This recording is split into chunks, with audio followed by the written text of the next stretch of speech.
Bonjour Monsieur le Président. Oui, ça fait un petit moment. Oui, j'ai bien reçu votre dossier par WeTransfer. Alors, bon, c'était un petit peu lourd à télécharger, mais donc j'ai vos dernières analyses. Bon. Oui, bah écoutez, je vous cache pas qu'elles sont pas bonnes, hein. Taux de popularine 1,5%, fédératine 0,8%, clartine 0,7%. Et alors là, surtout, crédibiline 0,5%. Ah, mais là, vous venez un peu tard, Monsieur le Président, hein. Qu'est-ce que vous voulez que je fasse? Moi, je suis médecin de crise, hein, je ne suis pas cancérologue. Ah bah oui, là, non, c'est plus de la crise ni du Covid, là, c'est un cancer. Hein. Un cancer généralisé, hein, de la phase terminale. Pardon? La chloroquine? Vous savez bien que je peux plus vous la prescrire, Monsieur le Président. Et de toute façon, la chloroquine, on vous l'a expliqué, c'est au tout début des symptômes qu'il faut la prendre. Hein. Ah bah après, ça sert à rien, hein, quand les poumons sont atteints. Ah bah oui, là, tout est atteint. Poumon, cœur, rate, foie. C'est une inflammation générale. Hein. Ah bah, il n'y a plus grand-chose à faire à ce stade-là. Hein. Ah bah oui, l'armée aussi est atteinte. La police? Ah bah bien sûr. Ah bah écoutez, vous les avez laissés des semaines sans masque, exposés au virus. Franchement. Et puis bon, bah ils ont des familles. Hein. Des grands-parents, des parents qui sont morts en EHPAD. Ou des gosses qui vont bientôt être exposés dans les écoles. Non, sincèrement. Pardon? Votre commande de drone? Oui, j'ai vu ça. Vous les avez commandés chez qui? Chez Boiron? Non, parce que l'homéopathie pour soigner un cancer, bon, si ça peut vous rassurer, vous pouvez aussi essayer les huiles essentielles, hein, mais je garantis pas. Hein, pardon? Les promesses aux intermittents?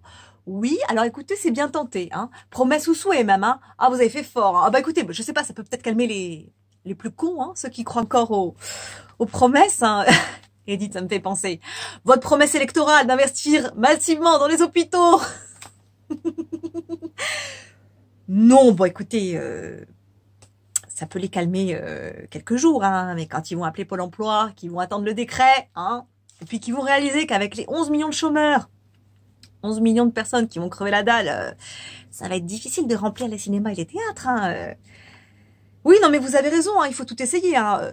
Le classique divisé pour mieux régner, c'est un traitement qui peut fonctionner, ça a fait ses preuves. Hein. Mais là, je pense que bah, ça commence à se voir. Hein. Bah, écoutez, c'est comme les antibiotiques. À un moment donné, il y a une forme de résistance. Hein. Bah, vous voyez bien, la crédibiline, 0,5%. Remarquez le point positif. Hein. Vous qui vouliez réunir les Français, eh ben cette fois, vous allez y arriver. Excusez-moi, non, c'est vrai, c'est pas drôle. C'est pas drôle, c'est pas drôle. Pardon, un remaniement? Un remaniement ministériel, vous voulez dire? Je vois pas trop l'intérêt, Monsieur le Président. Vous avez vu les sondages? Le Premier ministre, Édouard Philippe, l'homme invisible, il est plus populaire que vous. Je ne sais pas, qui voulez-vous mettre à sa place? Une chaise? Non, pardon, excusez-moi. Alors après, c'est vrai, j'ai vu la restriction des 100 km, ça c'est pas mal. Ça pourrait peut-être contenir l'inflammation un jour ou deux, vous voyez, mais bah non, pas plus. Bah non, mais écoutez, à ce niveau-là, je sais pas, moi, il ne faut pas s'attendre à des miracles. Hein. Je suis médecin, je ne suis pas prestidigitatrice ni marabout. Hein. Non, mais c'est dommage parce que vous seriez venu il y a un mois. On aurait pu tenter un traitement. Écoutez-moi, il y a un mois, je vous aurais fait une perfusion massive de mercurpax, hein, avec une bonne dose de bon sang or et de calculane, hein, pour essayer de rattraper la pénurie des masques, des tests, etc. Peut-être qu'on aurait pu espérer résorber l'inflammation. Oui. Ah non, mais là, c'est trop tard. Hein. Quelle issue? La prison? Ah bah la prison, ça serait une bonne chose. Déjà, ça voudrait dire que vous êtes en... Monsieur le Président, j'ai l'impression que vous ne vous rendez pas bien compte. Ce genre de cancer, l'issue la plus probable, bah, c'est la Louis cézite. Ou, éventuellement, la ceausescose. Et oui, avec votre dame, c'est pas plus réjouissant, mais je vous ai dit, hein, c'est généralisé. Bon, alors, éventuellement, avec un peu de chance, hein, ce que je vous souhaite, c'est de vous en sortir avec une bonne Nixonite Watergatus. Hein. Alors, c'est vrai que ça fait très mal au cul, hein, et puis bon, bah, ça laisse un souvenir de merde dans les livres d'histoire, mais ça, on peut pas tout avoir. À un moment donné, oui, mais je vous avais prévenu aussi, Monsieur le Président. Hein. Après votre gilet jaunite, il faut pas attendre. Hein. Au premier symptôme, il fallait venir me voir. Ah bah, vous avez quand même eu des signes, Monsieur le Président. Jean-Pierre Pernaut. Jean-Pierre Pernaut.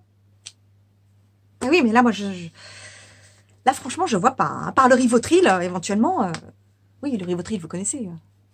ce qui vous permettrait de planer encore un petit peu, et puis surtout de partir sans douleur, hein, ce serait déjà ça. À moins... Attendez, j'ai peut-être une idée.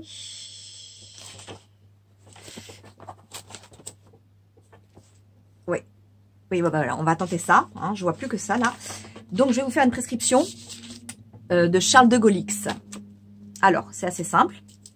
Hein, donc la prescription, c'est un discours à faire le plus vite possible. Bon, idéalement, ce serait le 11 mai, mais là, c'est vrai que ça va être très juste. Alors, avant le repas à 20 h, hein, ça vous connaissez, à la télévision, hein, sur les réseaux. Alors, discours d'une durée de 20-30 minutes. Pas plus, parce qu'après, il y a des effets secondaires d'endormissement, c'est pénible. Et puis, ça risque d'être moins efficace. Alors, important avec des phrases claires, hein, ça, il faut faire attention. Et surtout, 3 mots précis que je vais vous noter bien précisément. Voilà. Démission, départ, au revoir. Hein.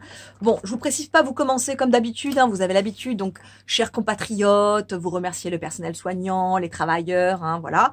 Ensuite, vous enchaînez avec la crise sanitaire historique et sans précédent, le risque de crise sociale hein, qui s'ensuit, et donc de guerre civile. Et puis là, bah, vous déclarez l'amour de votre patrie et vous annoncez votre départ pour sauver le pays. Hein. Vous préférez partir plutôt que de prendre le risque d'une guerre civile hein, qui enfoncerait votre pays davantage dans le chaos. Donc, vous choisissez votre nation plutôt que votre carrière personnelle. Hein, voilà, donc je vous écris sacrifier le bien, sacrifier pour le bien de la nation, hein, que vous chérissez plus que tout. Bon, l'important, hein, vous mettez les mots que vous voulez, mais l'important, c'est bien d'employer les 3 mots que je vous ai notés. Je vais vous les signer. Donc, démission, départ et au revoir. Hein. Bon, bah après, vous désignez un gouvernement d'union nationale provisoire pour la gestion exclusive de la crise sanitaire, hein, avec les chefs de groupe parlementaires. Comme ça, vous les mettez tous dans le bateau. Et bon, pour la forme, vous pouvez terminer par une petite giscardette. Hein, si vous sentez une petite... à au revoir, vous pouvez faire quelque chose de plus moderne. Hein, c'est comme vous le sentez. Ça, c'est votre touche personnelle, Monsieur le Président. Je vous fais confiance. Mais l'important, en tout cas, c'est de laisser parler le Charles de Gaulle qui est en vous. Hein, et donc, de rester dans l'histoire avec ce discours unique. Et de garder la tête haute. Et de garder votre tête tout court. Oh, mais je vous en prie, Monsieur le Président, c'est bien normal. Vous avez votre carte vitale, justement? Non, bah écoutez, c'est pas grave, c'est pour moi. C'est un petit peu mon pot de départ. Hein, voilà. Bah écoutez, je vous souhaite un bon déconfinement. Et puis bon courage, surtout. Si tu as aimé cette vidéo, merci de la liker, commenter, partager. C'est gratuit, ça te prendra juste quelques secondes et moi ça peut changer ma vie. Pense à activer la clochette pour avoir les nouvelles vidéos. Et si tu veux découvrir mon roman, Mieux vaut tard que jamais, il est en ligne sur toutes les plateformes pour 2,99 € et puis rejoins-moi sur les réseaux.